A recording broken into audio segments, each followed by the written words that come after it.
এই যে দাদা নমস্কার, আমরা দেখছেন জুনিয়র রোনাল্ডোর ফুটবলের কামাল। দেখুন আমরা ফুটবল খেলি, কত পরিশ্রম করি, কিন্তু আমরা লাইক পাই না। ভিউজ হচ্ছে 1000, লাইক দিচ্ছে 5 জন। আপনারা বিচার করুন না কেন? এই যে মাথার ঘাম পায়ে ফেলে আমরা পরিশ্রম করছি।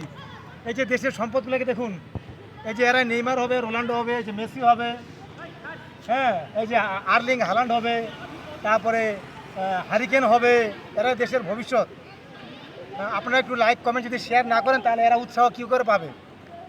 তাই বলছি, জুনিয়র রোনাল্ডোর যারা ভিডিও দেখছেন অবশ্যই লাইক কমেন্ট শেয়ার করে দেবেন, কারণ এরা হচ্ছে দেশের সম্পদ।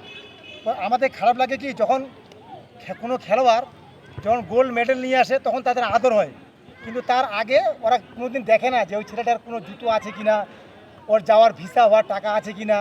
ওরা কোনোদিন সরকার কিন্তু দেখে না। যখন দেখবেন যে বিদেশ থেকে গোল্ড মেডেল নিয়ে আসলো, তখন দেখবেন যে ওদেরকে সংবর্ধনা দেওয়ার জন্য উঠে বেড়ে লাগবে, কিন্তু এটা নিয়ম না।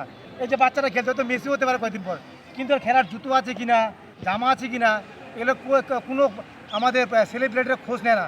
না সচিন টেন্ডুলকর খোঁজ নেয়, না বিরাট কোহলি, না নেইমার, না রোনাল্ডো। তাই বলছি, জুনিয়র রোনাল্ডোর ভিডিও আপনারা যারা কালো টাকা উপার্জন করেন, জুনিয়র রোনাল্ডোর চ্যানেলটিকে আপনারা ডোনেট করবেন, কিছু টাকা ডোনেট করবেন। থ্যাংক ইউ দোস্ত, থ্যাংক ইউ।